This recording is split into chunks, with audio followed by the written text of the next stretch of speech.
this business is and what happens and why we do it is we live for opening night. Opening night is exhilarating, terrifying, and extremely rewarding. Every new show is a year at least in the making. So when we finally get to opening night and we have an arena packed with families, it's the most exciting thing in the world. It's the final release and the culmination of a year's worth of work. We have worked so hard to create the material that is now going to be presented for the first time in front of a live audience. And my heart is in every single performer that's out there. What's going to work? What isn't exactly going to work? We're going a lot on gut instinct, obviously a lot of experience, but we really don't know. This tour is going out for 2 years, and tonight the public is seeing it for the first time. How are they going to react? It's amazing what a live audience does. It almost fixes everything. All the hard work, it's paid off. It pays off when the audience is there and everybody here knows it.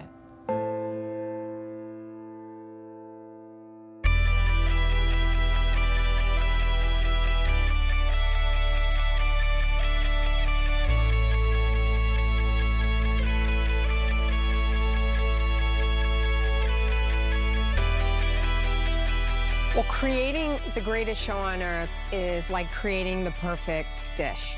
So when we hire the creative team, these are all key ingredients in order to make the perfect, most spectacular dish possible. When I first got the call from the Felds to direct Ringling Brothers and Barnum and Bailey, I was actually in rehearsal for another show. I was so excited and scared. It didn't really sink in about how big this responsibility would be. Well, Rye is so hip and he's so fresh and he's like a giant overgrown kid. And that's essential to what we do because he brings that kind of whimsicality and that kid-like spirit and energy to the production. Every year we want to do something different, and we really task ourselves and our creative teams to think differently and to do something that we haven't done before. So picking a theme for the show is key. And so I sat for a couple days and just went over everything that I loved and then came up with a couple concepts and was lucky enough to, at the end of the day, have them all coexist in one universe called Built to Amaze. I think one of the most important elements to our production process is something we call the white model meeting. And literally what the white model meeting is it's a presentation of the entire show in 1-inch white model scale.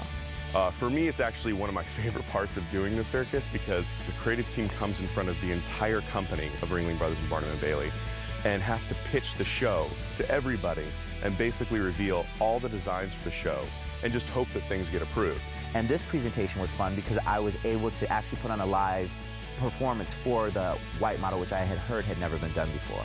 And all of a sudden you're seeing the show come to life for the first time, and it's pretty exciting.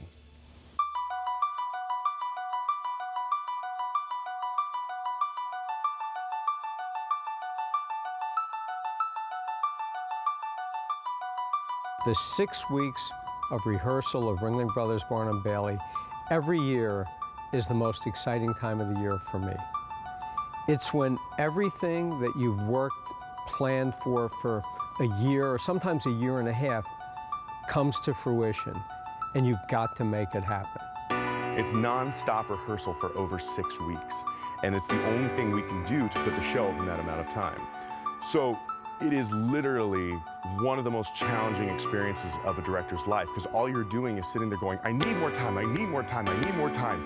You're not going to get it. So you literally have to figure out how to solve all these problems with all these people, with all these languages, and you have to figure out how to do this in the amount of time and do it well, still keep your cool, and still be the leader. I always say, literally, the train keeps moving without you, so either you need to get on board or step off. This train keeps going. It's a marathon run, but the payoff is brilliant. I mean, there aren't that many jobs like this in the country. This one, you get to design a fantasy world. Every single day we're getting the opportunity to create and think in a unique and entertaining way. Every day you see progress. So every day you get a little bit closer to what the show is going to be. I mean, the theme very much lends itself to to what we are doing now in rehearsals. We are literally building a circus.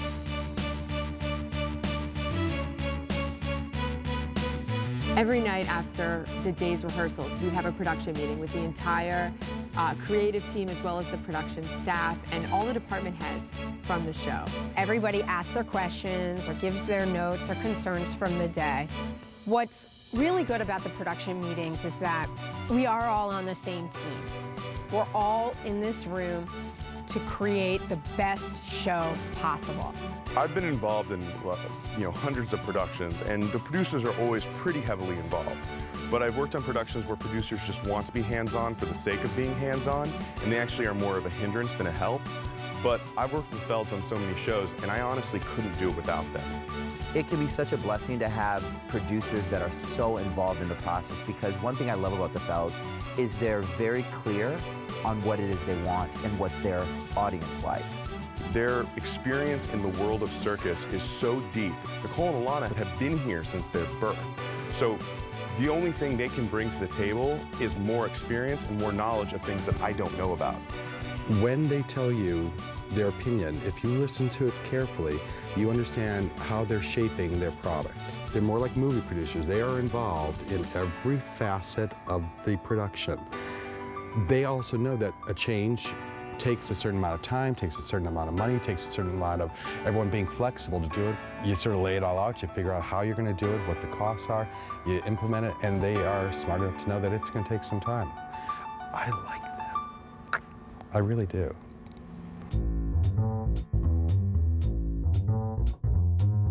I will say the most incredible group of people are our circus performers. They are so dedicated. And they are just so unbelievably talented in what they do. You know, no one here is in this for the money. They do this because they actually love what they do, and they love that reaction from the audience. One thing that I think that the performers have is integrity. They take pride in what it is that they do. They come with an open mind and an open spirit to allow me to mold them into things they've probably never done before, whether it be dance, whether it be partnering with someone from another culture, whether it be trying a movement that may not work, but at least they're open to trying. And that's important to me as a choreographer, is that I at least have their 100% and them trusting me that I'm gonna make them look their best on stage and for the audience. One of the things that I love about Built to Amaze is the King Charles Troupe. When my father acquired Ringling Brothers Barnum Bailey in 1968, there were no African-American acts, no African-American performers. They became the first African-American act on Ringling Brothers Barnum Bailey in 1969. So to bring the King Charles Troupe back to a whole new generation of circus goers is something extraordinary. And they deliver a real energy and excitement that you can't see anyplace else but here at the greatest show on earth. It's unbelievable what these people can do. I mean, the fact that Tabayara has the courage to enter a cage with 18 tigers, let alone one tiger. Who enters a cage with a tiger? And this man enters them with 18. Working with Andre McLean has been amazing. I've actually known Andre for a very long time, and I've known him as a horseman and as a pre-show host and as an MC. And to actually give him the opportunity to be a ringmaster has been great.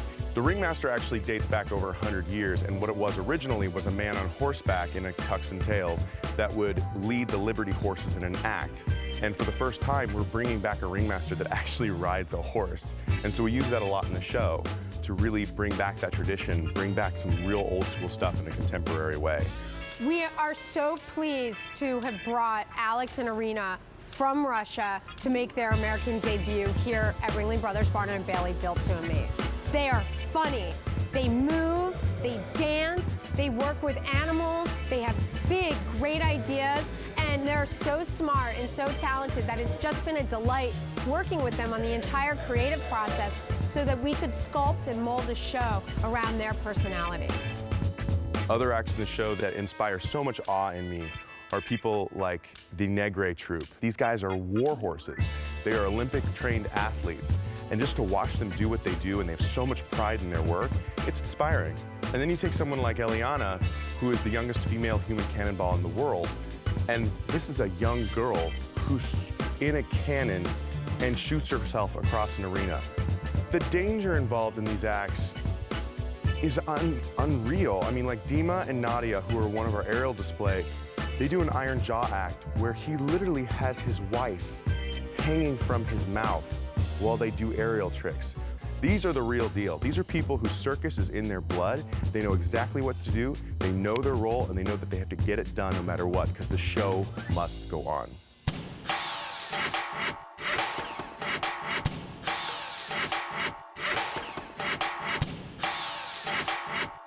All right, guys, here we go. Let's get this party started.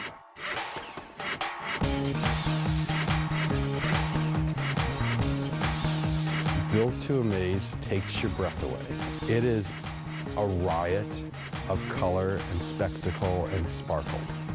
The action, the excitement just holds you, and I think it takes you to a high level throughout the show, and it never lets up. Built to Amaze is going to show audiences across the country the most inspiring acts that you've ever seen around the world, the most awesome costumes, the most thrilling lighting, the most amazing things in a circus that you've ever seen.